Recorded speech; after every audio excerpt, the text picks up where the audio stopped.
The desert wind howls across the desolate plains east of the River Jordan, whipping dust into the eyes of a weary, broken procession. At the head of this ragged column is a man who was once the most powerful figure in the ancient Near East. Now he is barefoot, weeping, and fleeing for his life into the unforgiving wilderness. He is hunted not by a foreign adversary, but by his own flesh and blood. To associate with this fallen monarch is to court certain death. Yet from the shadows of this barren landscape, an 80-year-old man steps forward, bringing a caravan of sustenance and an unwavering loyalty that will echo through history. To fully grasp the magnitude of this encounter, we must understand the political tempest ravaging the nation of Israel.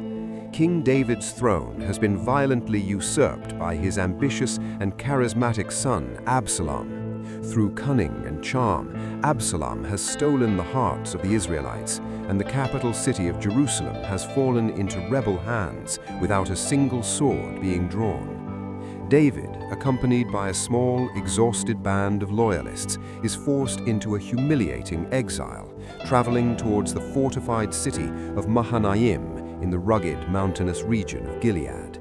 They are completely cut off from the royal treasuries, the granaries, and the comforts of the palace. In this volatile, ancient political climate, supporting a deposed, retreating king is the highest form of treason against the new regime.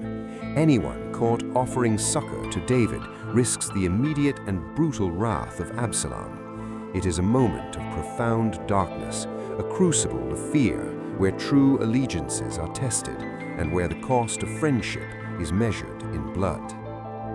Amid this perilous backdrop, an extraordinary figure emerges from the Judean hills. His name is Barzillai, an immensely wealthy and aging patriarch from the town of Rogelim in Gilead. He looks upon the displaced, hunted king not with the calculated, opportunistic gaze of a politician, but with the compassionate, sorrowful eyes of a true friend. According to the second book of Samuel, chapter 17, verses 27 to 29 in the Good News Bible, when David arrived at Mahanaim, Barzillai, alongside two other local leaders, brought an astonishing array of supplies to the desperate refugees. The scripture details a staggering act of generosity. We are told they brought sleeping mats, blankets, bowls, and pottery to restore basic human dignity to the fleeing camp. But they also brought a feast to the famine: wheat and barley, flour and roasted grain, beans and peas, honey, cheese, cream, and sheep. As we read directly in verse 29, Barzillai and his companions brought these lavish provisions because they knew that David and his people were hungry, tired, and thirsty in the wilderness. Barzillai did not merely send a modest token of sympathy from afar. He emptied his storehouses. He risked his immense wealth, his family's safety, and his own life to provide practical, life-saving nourishment to a broken king who had absolutely nothing left to offer him in return. Months pass, and the bitter winds of civil war eventually shift. Absalom's rebel forces are decisively defeated in the dense forest of Ephraim, and the young prince is tragically killed. A grieving, war-weary David is restored to his throne and prepares to cross the River Jordan to return in triumph to the city of Jerusalem. It is here, at the muddy banks of the Jordan, that the story reaches its most poignant and revealing moment.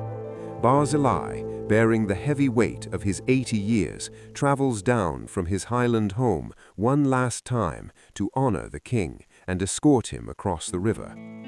David, overwhelmed by the old man's past generosity and vital intervention, makes a grand royal decree.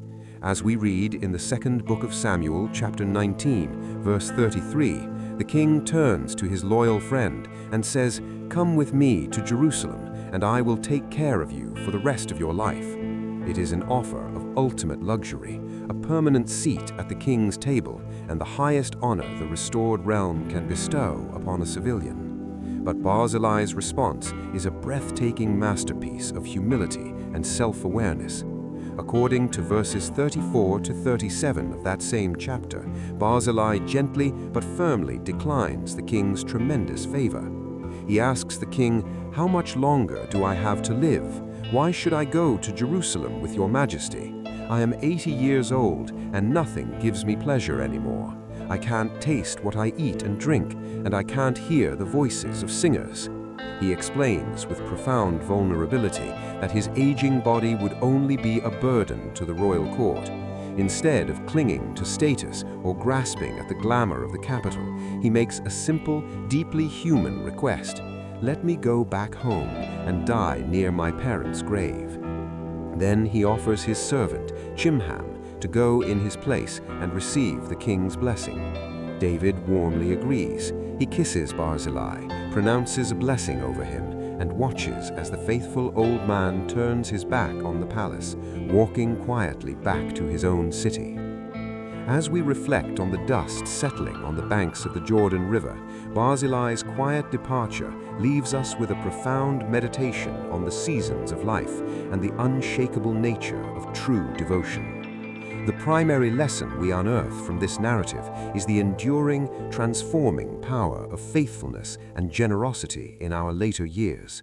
Society often whispers that advanced age is a time to retreat, to hoard our remaining resources, and to leave the heavy lifting of the world to the young. Yet at 80 years old, Barzillai proves that age does not diminish our capacity for impact, rather it distills our wisdom and focuses our courage. He stepped boldly into the breach when younger, stronger men cowered in fear of political retribution. His greatest legacy was not built in the vigorous days of his youth, but in the twilight of his life, proving that generosity of spirit has no expiration date. A second, equally vital lesson lies in the absolute purity of his motives.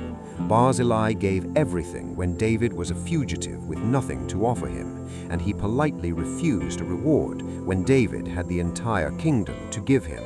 He knew exactly who he was. He gracefully embraced the physical realities of his aging, and he found deep spiritual peace in his own identity and his familial roots. May we all aspire to possess the steadfast spirit of Barzillai, to remain brave and overwhelmingly generous when the wilderness surrounds those we love, and to maintain our humble grace when the palaces of the world finally open their doors.